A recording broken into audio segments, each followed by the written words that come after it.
పుల్వామా ఉగ్రదాడిలో అసువులు బాసిన వీర జవాన్ల త్యాగాలను స్మరిస్తూ కర్నూలు నగరంలో నివాళులర్పించారు. సిల్వర్ జూబ్లీ కళాశాల సమీపంలోని సర్కిల్ వద్ద ఆంధ్రప్రదేశ్ బీసీ సంక్షేమ సంఘం మాజీ సైనికుల సంక్షేమ సొసైటీ ఆధ్వర్యంలో కొవ్వొత్తుల ప్రదర్శన నిర్వహించారు. ఈ సందర్భంగా సదరు సర్కిల్ను అధికారికంగా జై జవాన్ సర్కిల్గా ప్రకటించాలని రాష్ట్ర భారీ పరిశ్రమల శాఖ మంత్రి టీజీ భరత్ మరియు పాణ్యం ఎమ్మెల్యే గౌరి చరితారెడ్డిని నాయకులు కోరారు. కర్నూలు నగరంలోని సిల్వర్ జూబ్లీ కళాశాల సమీపంలో పుల్వామా అమరవీరుల సంస్మరణ సభ ఘనంగా నిర్వహించారు.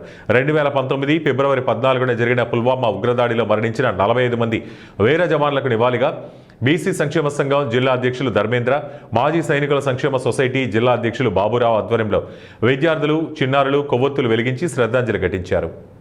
నమస్కారం.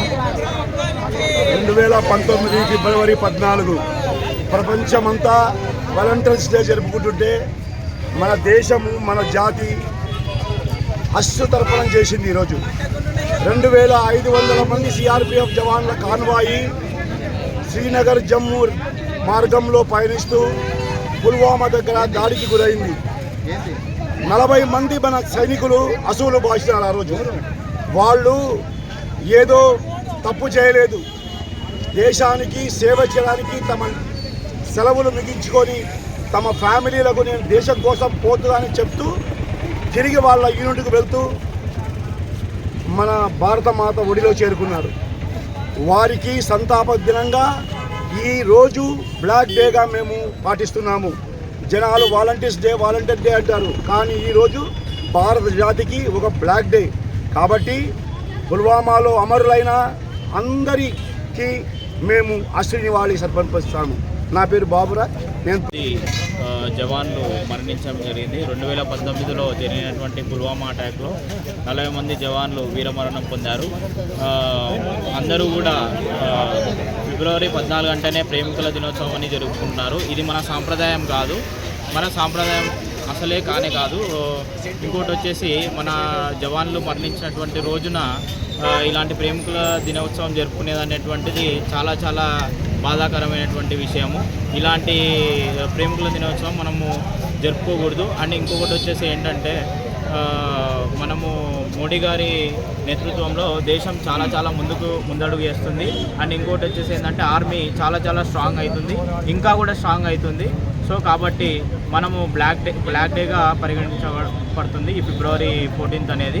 ప్రేమికుల దినోత్సవం మన సాంప్రదాయం కాదు, ఇది ఎవరు జరుపుకోకూడదు అని నేను గమనించుకుంటున్నాను. దేశం అంటే మట్టి కాదు, దేశం అంటే మనుషులు అని గురజాడ అప్పారావు గారు చెప్పినట్టుగా ఈరోజు దేశ సరిహద్దుల్లో మన కోసం, మనం దేశంలో ఉన్నటువంటి ప్రజల సురక్షితం కోసం అని చెప్పి దేశ సరిహద్దుల్లో పోరాడుతున్న ప్రతి జవానుకు కూడా మేమందరం కూడా హర్షం వ్యక్తం చేస్తూ, గతంలో 2019లో ఏదైతే పుల్వామాలో కాశ్మీర్ సరిహద్దుల్లో జరిగినటువంటి ఆత్మాహుతి దాడిలో మరణించినటువంటి 44 మంది సైనికులకు ఒకసారి మనమందరం కూడా స్మరించుకోవాల్సినటువంటి సందర్భం ఇది. ఆ గత 7 సంవత్సరాల కింద జరిగినటువంటి సంఘటన, ఆ రోజు నుంచి ఏదైతే గతంలో ఎంతోమంది వాలంటీర్స్గా జరుపుకుండొచ్చు, ఇంకో విధంగా జరుపుకుండొచ్చు, కానీ ఏదైతే మన దేశంకి సంబంధించినటువంటి సైనికులు ఇంతమంది దాడిలో మరణించినటువంటి విషయం బాధాకర విషయంగా పరిగణించి ఆ రోజు నుంచి బ్లాక్ డేగా జరుపుకోవడం జరుగుతుంది.